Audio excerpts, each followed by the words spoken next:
meeting to order. It is 5:33. Do I say the date? On September 20th. Board roll call? Do I have to say their name? Yep. All right, Jenny Nealon, Here. Eric Gordy, Here. Amy Edwards, Here. Beth Praska here, Jessica Johnson and Eric or Brady Anderson are not here yet. We will. Just note Brady Anderson will be out. Oh, as well. Brady Anderson Yep. won't be out, and Jessica Johnson is on her way. I'd like to call for a motion to approve the agenda. So moved. Second. Second? I have a second. Any comments? Okay, let's take a vote to approve. All in favor? Aye. Aye. Opposed? Motion passes. Okay, we're gonna move into item 3, the COVID-19 matrix. I'm gonna turn it over to Superintendent Dean. Thank you, Vice Chair Praska. So what the board has in front of them is what we're calling a COVID-19 mitigation matrix. And in your board packet are some samples from other school districts, as well as a recommended matrix that I am bringing before the board for discussion. The purpose of the mitigation matrix is to have some guidelines, to establish some guidelines that would outline the conditions that would exist for us to move to a more restrictive learning environment. And I'm not necessarily talking about moving from in-person to distance learning as much as I am, right now, we are highly recommending masks. And the question would be, when would we ever move to a more restrictive environment in terms of masking and what that could look like? So again, what you have in front of you or what's in your board packet are several examples from neighboring districts, and then a recommended matrix for Rockford area schools that I'm hoping that we can have some discussion about to again establish those conditions or guidelines that would help us make that decision if in fact we did see an increase in positive cases within our schools.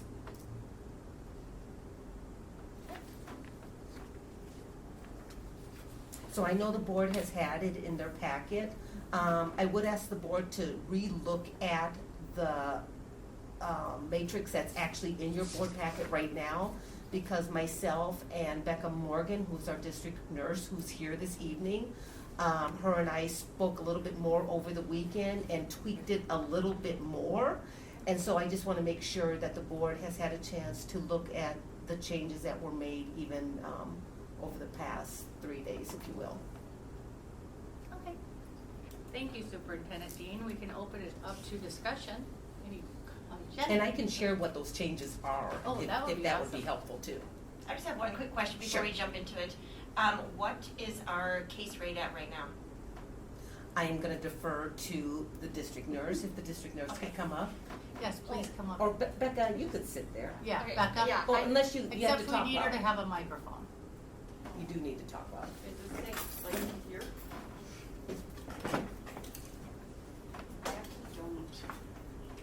I don't actually have like we have 0 cases at the elementary at this current time. We have 2 at the high school, and so I don't know what the percentage of that is. And at the middle, one of the main reasons we chatted over the weekend is because we have, all of our cases are concentrated to the 8th grade. And so we currently have 4% in the 8th grade right now, as of today. Yeah. So, so using that example, the 4%, so then we're at substantial transmission, but that's a grade level, not a building level. Right. And So- that's why the weekend we talked about making it originally said building, that if it was certain percentage per building. And Rhonda and I felt that with what we're seeing with these pockets, it'd be wiser to do building / grade level and making changes to a specific grade if we're seeing that type of, COVID numbers, if you will, I guess. So Gordy, that Becca is correct. That was one of the changes that we made. We actually made a couple of changes. One was to, in the response areas, in the orange and the red, changing it from a building, that respective building to respective class or grade level, so that, for instance, if there was a case in one particular class at the elementary, that we wouldn't necessarily close down the entire elementary or transition the entire elementary. In this case, we've had, we are at 4% in the 8th grade. And actually, to be more specific, it's 4 individuals who actually hang out together outside of school, is one thing that we've noticed. But that helped us move in that direction to maybe specify grade level or class versus an entire building. So the other thing that we took off of this matrix since we released it before the weekend is above in the school level indicator, we had the range of 0 to 14, and then for the yellow, 15 students to, I think it was 24 students, but we actually identified the number of students in each range. Well, of course, that's different by building, and so for Becca to say we're at 4%, it's because we took the number of 8th graders, which is 128, and did the math based on the 128 8th graders. And if we do that math, then we are at that 4% threshold. So we took off the exact number and left it with just the percentage. I'll get back to that in a second. Sure. I'd like to add, note that Jessica Johnson arrived at 5:40. So can you tell me why, just explain why it's better to use percentages versus student numbers? Is there a reason why you made that switch? It always was percentages. It was just that I felt from a parent's point of view, they would say, what does this mean to me? And so we thought having a number would make more sense to a lot of people, but it then gets really confusing when you're taking it from grade to building to classroom. It changes things quite a bit, so then it gets too, I think, complicated if you have all these numbers in there. So that's why we just got rid of that piece. I think that's a reasonable, thank you for answering that. I think that's reasonable and makes sense. I just wanted to clarify that for the record. So Rhonda, with the inclusion of the grade level, right? There are some mixed grade classes, as well as transition time between classes in the hallway, as well as lunch. So how do you mitigate one grade level being mass compared to all of the others when there's this mixing and mixed grade level and they're still all together for 50 whatever minutes in class time? Yeah, and to answer your question, it's really, that scenario is really one of the reasons why we changed it from building to classroom and or grade level, because really each of our buildings operate a little bit differently. I mean, our elementary is self-contained for the most part. Each of the kindergarten classes, they sit with their class, they go on breaks with each other. So each classroom is pretty much self-contained. At the middle school level, they're kind of cohorted by grade level. They even eat lunch at the same time, the grade level. So they're kind of cohorted by grade level. Whereas the high school, you're absolutely right. They're intermingled. And so our response would maybe look different at the high school level versus the middle school versus the elementary. And that's really what drove us to making that distinction from building to classroom and or grade level, is to be more, what do people say, have a more scaffold approach to how we respond. Because thinking about the movement at your middle school, I mean, really the only grade level that's more removed from anyone is your 5th grade, right? Because they're down in that lower level and they move around. But yeah, your 8th graders will traverse the building to Phi Ed, music, past all the others. at the same time the other kids are transitioning as well, though, in the hallway, correct? No, I believe Bobby has, Dr. Anderson-Hume has the Passing cohorts times. moving or the passing times happening at different times. And we have discussed this with Bobby, sorry if I can just, I don't know if I Oh, want to- absolutely. Yeah. This is a work session, so we're just having a Okay, conversation. I'm like, etiquette. That's the beauty of a work session. Okay, and I did speak with, Dr. Anderson-Hume about that, as far as all of that goes, and they really don't intermingle much, the grades, at the middle school level. At the high school, this is a whole other ballgame, and we wouldn't be able to do this, really. It'll be building wide, just because of the way that there is a classroom with just one grade in it, really. So it'll look different at the high school, but at the middle school, it is a bit more that the grades stick together. And if they do end up having these passing time experience, it's very short blips of time, so the contact isn't the same as when they're in their own grade. Yeah, I'm not trying to downplay the segments. I'm just trying to figure out your managerial nightmare when you say that this grade level in this spot needs to and no one else does. And I'm just, is this liberal enough for you to be able to apply it equitably across all your buildings and give you enough flexibility to apply it the way you need it to be? Well, and we have talked about that, about what this could, the outcome of it. I just feel like on the opposite end, if I'm a 5th or 6th grader or a parent of a 5th or 6th grader and we haven't had a single case in that grade and the interaction with 8th grade is so very limited, I feel like it does show that we are doing a specific approach and almost like a bit of an evidence-based approach, and that we are taking the numbers and responding accordingly, and not just, I thought that actually kind of showed what we were doing as far as a district and as a health office team, as far as the tracking goes. The other thing that I would add is we are still doing contact tracing. And so even with those individual 8th graders, since we're talking 8th graders, we're still doing the immediate contact tracing for the kiddos that would be sitting right next to those individuals, making sure parents are aware that their student was a close contact in that setting. Yeah, and my only reason for asking is hopefully that class level isn't too managerially oppressive, right? Say, we're gonna go school level, like you had initially, building level, right? Yes. Whatever. Yeah, I just want to make sure that you're not cornering yourself into.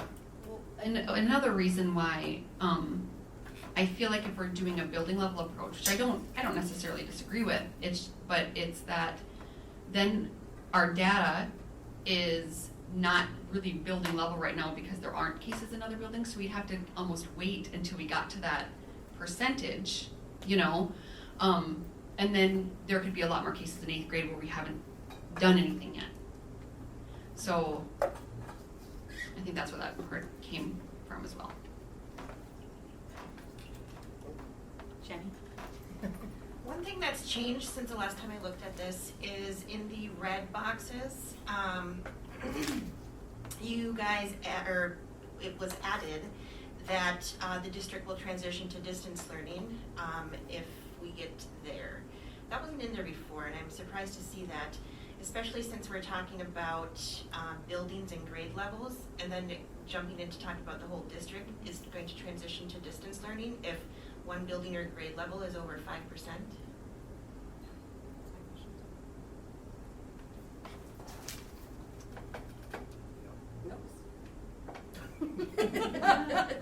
Swipe the other way. So is it a matter of, and again, this is, thank you for that, because that's what the purpose of this work session is, to kind of wordsmith this. So given that, maybe it's the word will, changing that to may.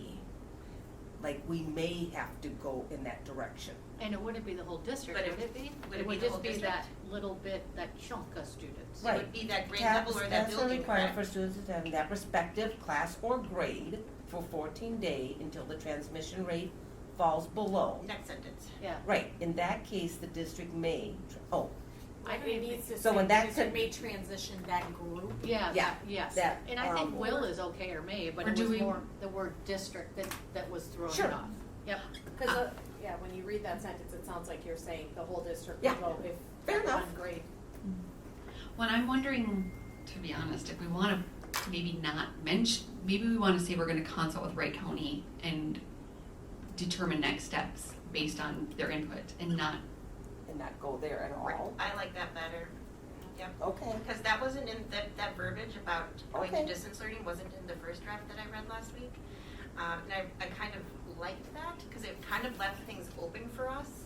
Instead of saying that we may or will do distance learning, it basically just said in the last version that we'll talk with the County Public Health and the Minnesota Department of Health to see what our next steps are gonna be. And that way it's kind of like a CYA. Yeah. yeah, I think, I like That's that better good. too. I do too. Especially because what if we're, during these types of events, even just now when we're looking at what's happening in 8th grade, we're not really seeing it necessarily from a school setting. Some of these kids didn't actually even sit by each other in the school setting.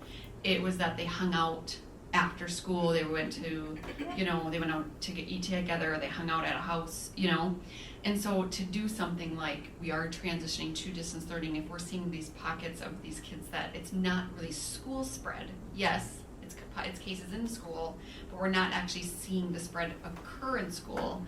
I don't know if I want to do, Yeah. if we don't feel like it's actually the school that's the, Cause of the spread. right. Say, Yvonne, is there a way for you to project the Google Doc so the board can see the changes that we're making?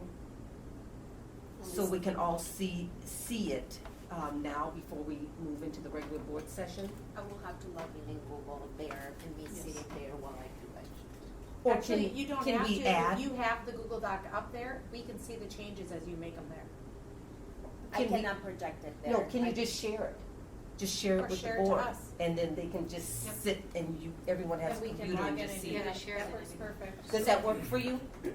Okay. So, Rhonda, I might be getting my states confused.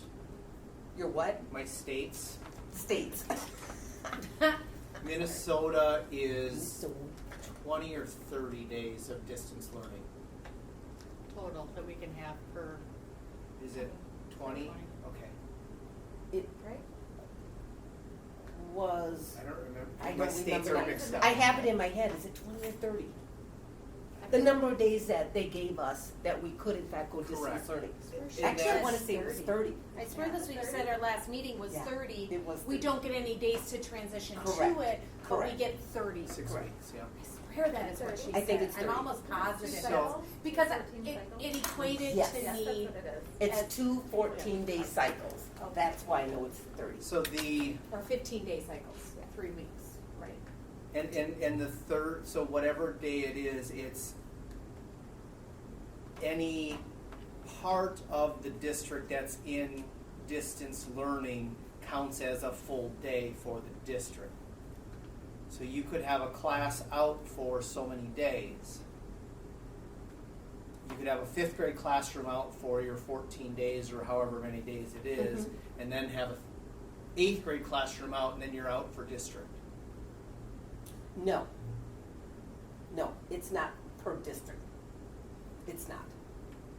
And I know that because there were individuals who asked that question when we were still talking about building. And I know that there was a specific question, I can't remember who asked the question, but the question was, yeah, if the middle school has to shut down for 14 days or 30 days, what about the high school? And it was like, no, that's a separate entity. So it's not a matter of spending those 30 days on one building, grade level classroom, and you're done. So it's total, if the entire district is shut down for 30 days, then you Correct. use your allocation. Correct. It's not 30 distinct days in your district. Distinct meaning any grade level or Yeah. group. So I've never heard the question drilled down to classroom Yeah. or grade level. It's always been at the building level. when Just it don't was wanna make- discussed, I know, yeah. I'm actually glad that we did not have this conversation early in August, because even with just this past week, we've learned a little bit about how to maybe address this a little bit better. So I'm glad actually we didn't lock into building, because that's not what we're seeing. We're seeing this little pocket. So I'm actually glad that we didn't go there first thing in August, now that we've kind of lived a few weeks in our building. But again, Director Gordy, back in August, when this was released, and I would have to go back and look at MDE's, their press release, back in mid-August. But if I remember correctly, all the conversations were about closing the buildings, because that's kind of where we were at. I don't think anyone really even looked at it beyond the building level. And again, the COVID matrix that you have in front of you was developed by districts. It was really districts trying to come up with guidelines on how to react. The matrix is not an MDE initiative. This was not a directive from MDE or MDH. Again, it was OSSEO, not OSSEO, it was Anoka Hennepin who first came up with the idea of establishing a matrix. And when they, sorry Beth, go ahead. Go for No, it. And when they, if in the event that a group of students is forced to distance learn, they would go under the guise of the distance learning platform that they had last year, correct. online instruction, and is the staff member that's associated to that level also then in a distance learning capacity where they're providing instruction not in the school building? Correct, because I'm not suggesting at all that teachers would be forced to do the asynchronous or synchronous instruction. If we got to that point where 8th grade had to transition to distance learning for 14 days, or the 3rd grade classroom, because it would be the entire classroom, including the teacher, the entire class would be distance learning. It wouldn't be some of the kids are still in school and some are at home. It would be the entire class. Which brings me back to high school, and I don't know if we want to be this specific on this, but you almost have to close down the whole school then. High school's messy. And so, and I hate to say this, but High school's messy. I know many teachers teach multiple grades, and if they need their 14 days because we want them to be, staying home and not spreading, potentially, that's where I worry about the wording for the high school. I'm very good with like students, staff in that respective class or grade level. I just wonder about the wording for high school. We're gonna.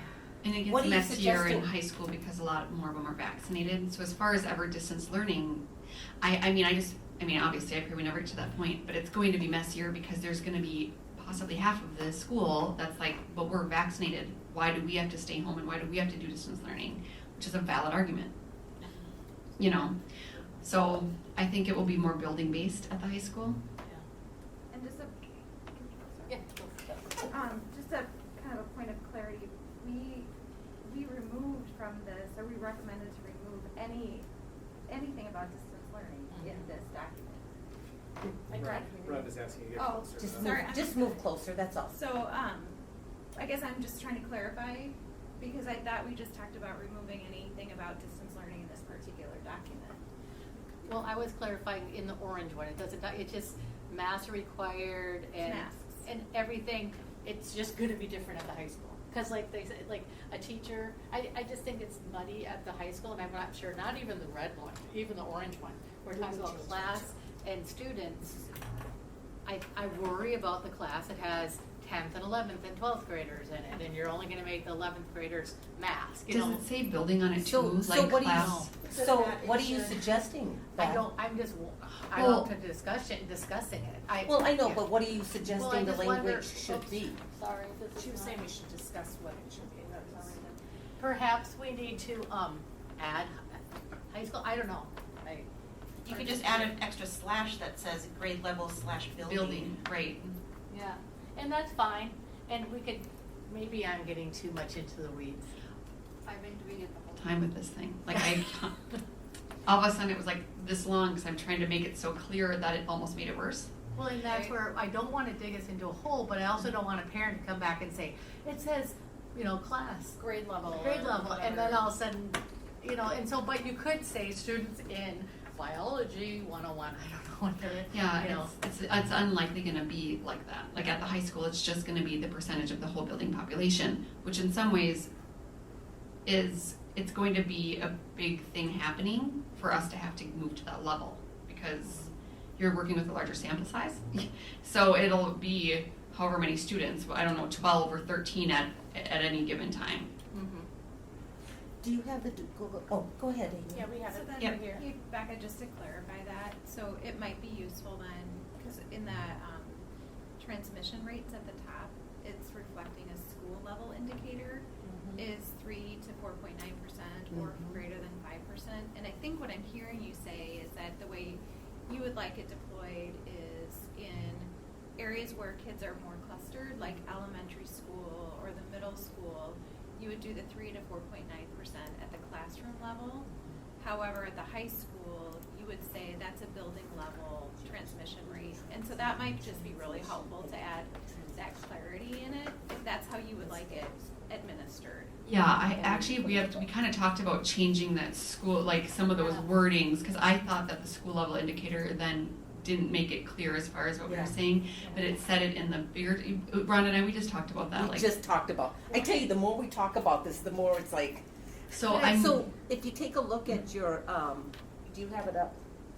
Yes. So to your point, Beth, what about changing it to transmission indicator versus, since we changed the language in the orange and the red to grade level classroom, change it instead of saying school level indicator, just transmission indicator, and then our response. There you go, I like transmission indicator, cause it's gonna be one way at the elementary, cause it would just maybe be one classroom. Well, and that might just be K through 2, because 3 And and 4 switch between classrooms, so 3, 4, 5, 6, 7, 8 would be grade Grade level, level. and 9 through 12 would be building. I And mean, so I just, transition, yeah. But knowing again, that they we don't can have to switch s- at those levels, but they don't in K2. Right, You know, they are really, together only in their classroom, Yeah. and so that's a good indicator and wouldn't necessarily have to spread through the whole grade, it could be just that classroom.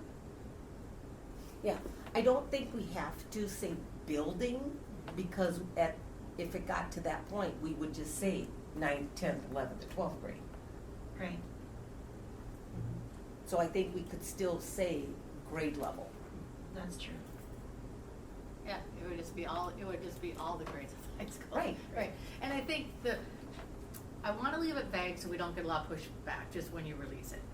So we wanna have wiggle room, but we also I don't want parents to come back like it's, written in stone and, it's very. Agreed. I don't want to be in the paper about angry parents, I get it, that they want it clear, and we wanna be respectful, and the idea is to contain it if we get an outbreak. And I respect that.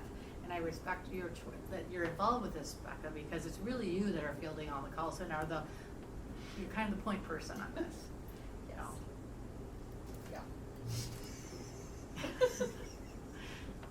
Can I ask a quick question? What is, so we're working on this right now, but what's currently going on with the 8th grade? Well, that's actually, if I can speak, just, yes. Yeah. That's, the main reason we wanted it, because we were gonna send a letter tonight of masks are required, because we are at 4%. So that's why we wanted to get here, see if we had your guys' support, and if you stood behind it, because then we're doing this. Like, I want to show that we are seeing and responding. So we would send a letter saying, until October 5th, masks are required, not just strongly encouraged. If the Gotcha. transmission level goes back down to below 3%, then the requirement will expire. I didn't know I was so recent. It's just today, huh? Yes. Okay. Yeah. And So actually, this is It very is timely. today Yeah. that we met it, yeah. Yep, gotcha. So the letter would say for 14 days until Or it would be extended if we haven't fallen below 3%. So Yeah. you'd be very explicit. We've just had we're working on it, we don't have it finalized, but it says, we'll be required to wear masks for the next 2 weeks, which is one incubation period. If our positivity rate drops below 3% by October 5th, masks will return to strongly encouraged as opposed to required, something along those lines. It will have a finite, And it definite does date. state that in there. So Yvonne, just a little bit, and Rhonda, I Yeah. don't mind the,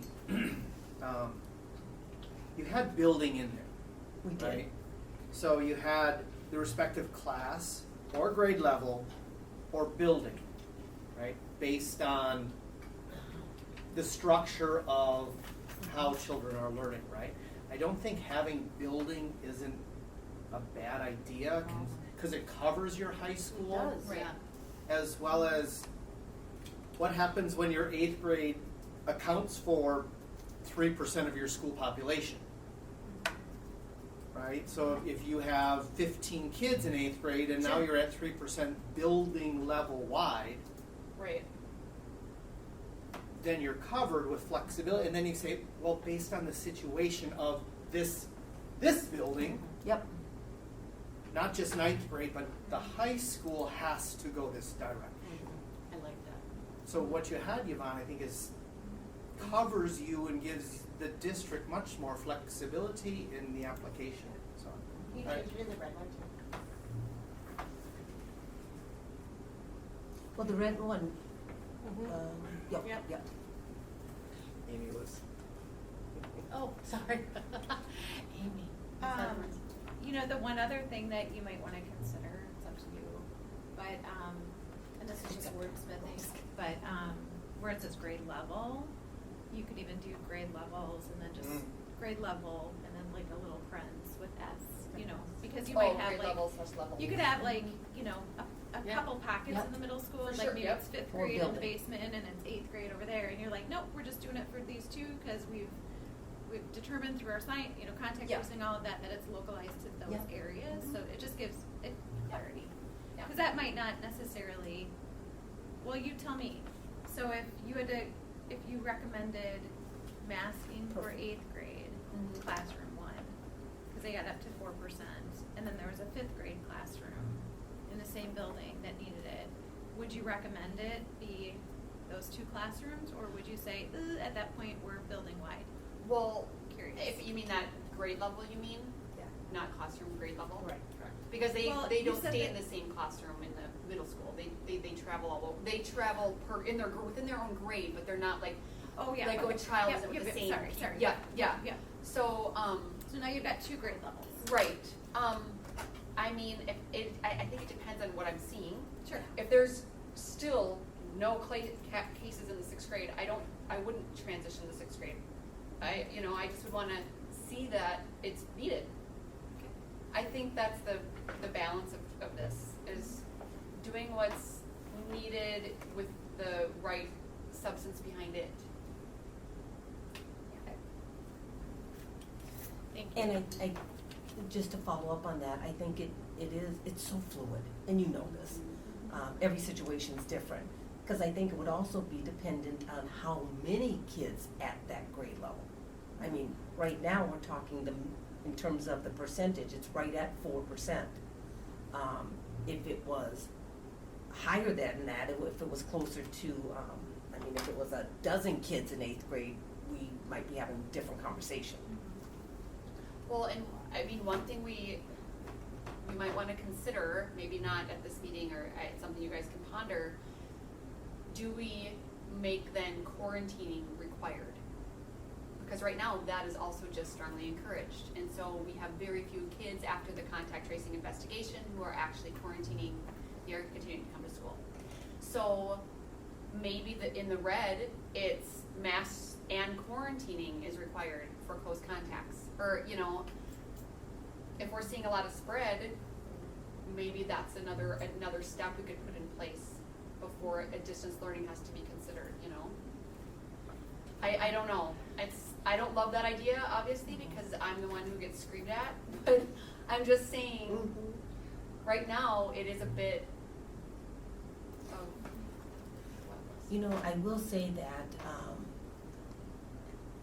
thank you to our parents, and I just wanna say it out loud, because parents have called Becca and have said, hey, my student was hanging out with so-and-so over the weekend, and, we're gonna keep them home for a few days. It's like, thank you, parents. Totally. Our Yeah, parents gotta have do been that. so responsible about kind of monitoring their own students and choosing to just keep their students home for a day or two, or just go get a test just in case. And we've had several parents who have went out, got a test, it's come back negative, but the fact that they kept their student home for a day or two and sought out a test and waited for those results before they brought their kids back, that's a testament to our community. But I mean, And that's currently true, at the. that's a true story. At the middle school, we have 59 close contacts, and they're all attending school. I mean, some have tested, and some have, I will monitor for 2 days or whatever, but like, for the most part, close contacts are attending school. And the problem with the quarantining is we don't really have there's really no place for them to go, and we could be having students miss Agreed. a lot of school. And last year, we were wearing masks last year, but we also didn't see the spread in school. I quarantined 1,100 students and didn't see kids test positive. I do think this is a different ballgame. The Delta variant's a whole new beast, and we aren't masking. So that's why if we're going to use like the lasagna approach, requiring quarantining might be something we consider if it gets bad enough where we're considering distance learning. It's like, what's the worst beast here? I don't know. Would it be reasonable to recommend quarantining in that, or in the? We do. Everything is. Our letter literally says the safest thing to do is to have your student quarantine. Please contact your school nurse if that's an option for you, and they can give you further information on your choices with that and how we proceed. So we do encourage it already. It is, yeah. And then it's like, if that's not an option, consider having your student wear a mask. Obviously watch for signs and symptoms. Yeah. So back to kind of the indicators and responses, so one, I appreciate how this was put together, so I'll just say thank you for that. Two, I appreciate being able to review many of the different surrounding communities and then other larger, like Anoka-Hennepin, largest district, like all of those sort of things. And I think what I appreciate is that our response, at least at this point in time, is pretty consistent. Like, it's very consistent with like Delano's response. It's very it's about masking. It's about, you already have your guidelines or recommendations for quarantining. You're doing you're doing all of the things, and it's not over complicated. Meaning, we totally might next month. You might be saying, "Hey, I need some more of the time of the board because now I'm seeing something different, Right. and we need to talk about this differently." With things like distance learning or whatever. The original draft of this also said something about, and this is what I talked to you about, shutting down the school for a day to deep clean, and I noticed that was removed. Just adding. Yeah, we discussed that, and I don't think if we're at a great positivity rate, the deep cleaning isn't to me the answer. It's not going to make the change that we need to see. That's not how it's predominantly spread. So I just thought I think it's offering a false sense of security that, so we just removed that. I do think ours is a bit different in that we included that absent piece, that 5%. I don't think a lot of schools have done that, if I'm remembering right. Okay. So just if you guys are wondering about that, we did that The because COVID-like symptoms. Yep, the 5%. If we have 5% of our student body absent and with fever, cough, that type of thing, we have to take into consideration that there might be not a clear picture because they're just choosing not to test. And if we have some major thing happening that we maybe need to make action on, that's why that piece is in there. Because if they're not testing and we don't do anything because we don't have 5%, yet we have 44 kids gone with cough and fever, we should consider having them masked for 2 weeks because it's likely could be COVID, except that they're not testing because of this whole thing. Or, they have this happening and, whatever reason, or they just don't test. So I don't know if you guys agree with that, or if you're like, I don't like that, but I just, I could see it happening where people quickly stop testing. Well, the Delano one does have that.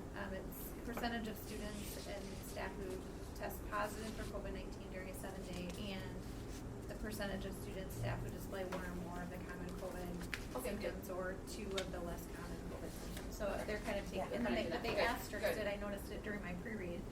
They had asterisks that those displaying possible COVID symptoms will not be counted in the transmission numbers until health office personnel can rule out chronic allergies and other things, because it's Sure. like 'tis the season, right? Right. Rhonda, this deals with classes, school level, different things like that, but does this extend to groups like our co-curricular, our activities and things like that as well? Buses. The play?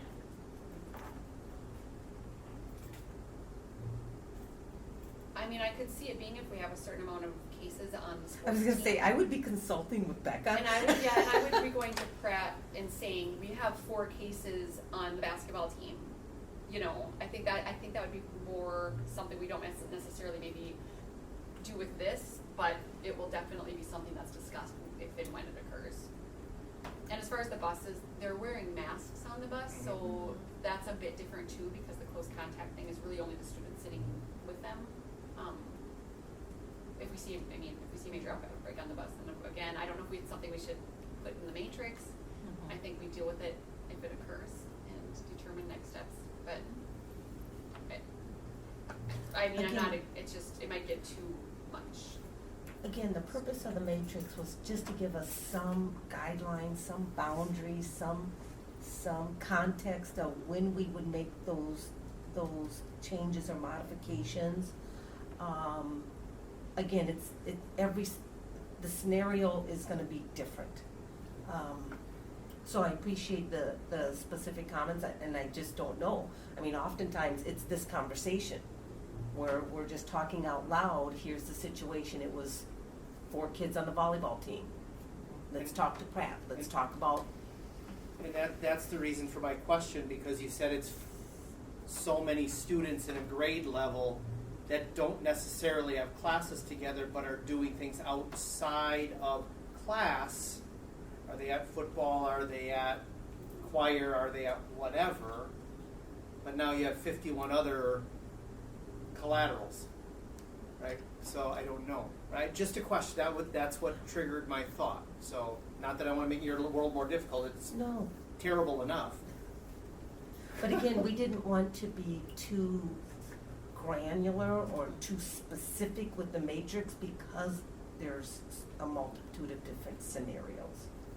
And as far as the situation happening now, although, we're at 4%, but yes, it is in students that tend to hang out together and whatnot, it's still increasing the risk when you have positive people in that grade level. So even if we are being able to prevent more from happening, that's great, that's the whole point.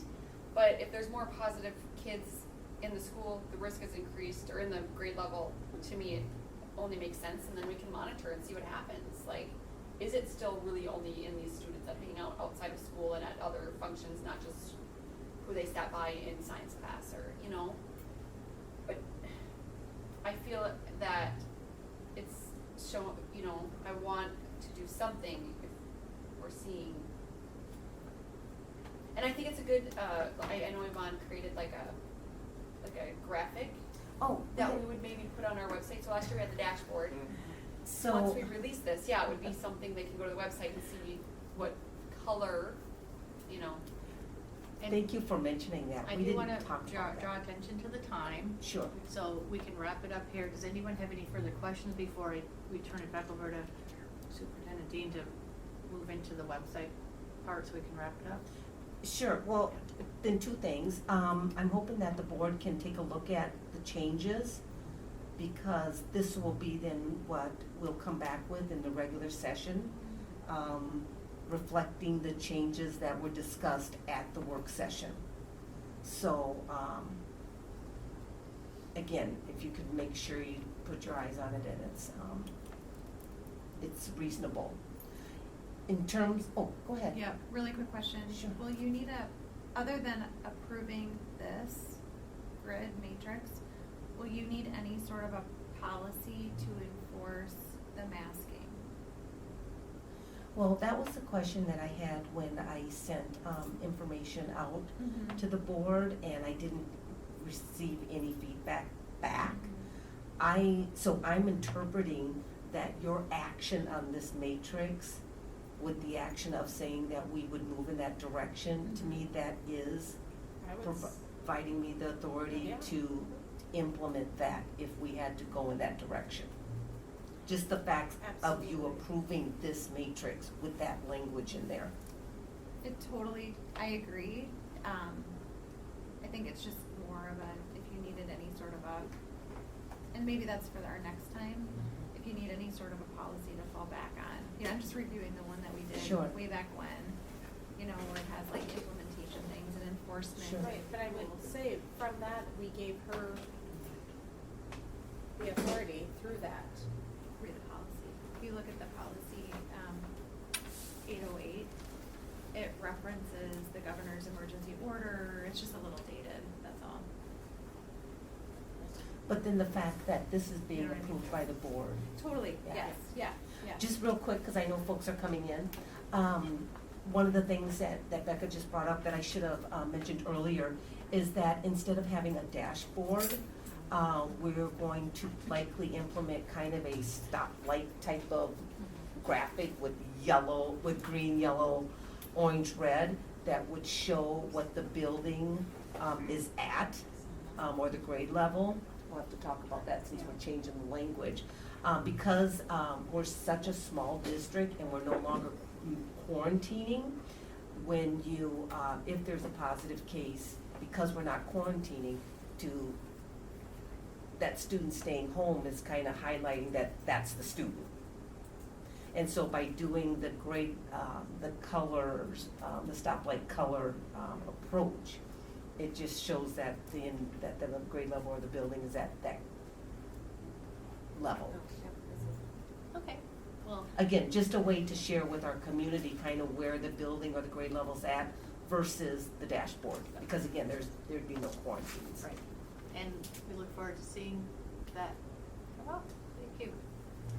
All right, moving on to the agenda number 4, board and superintendent updates and announcements. Monday, September 27th, the RHS parent schedule night from 4 to 8 p.m. There'll be a work session on Monday, October 4th at 6:30 in the Heritage Room, and the regular meeting of the Board of Education Monday, October 18th at 6:30 in the Heritage Room. I'd like a motion. Any other questions or comments? I'd like a motion to adjourn. So moved. I have a motion. Do I have a second? Second. All right. Any discussion? All in favor? Aye. Aye. Opposed? It passes. We will adjourn at 6:21.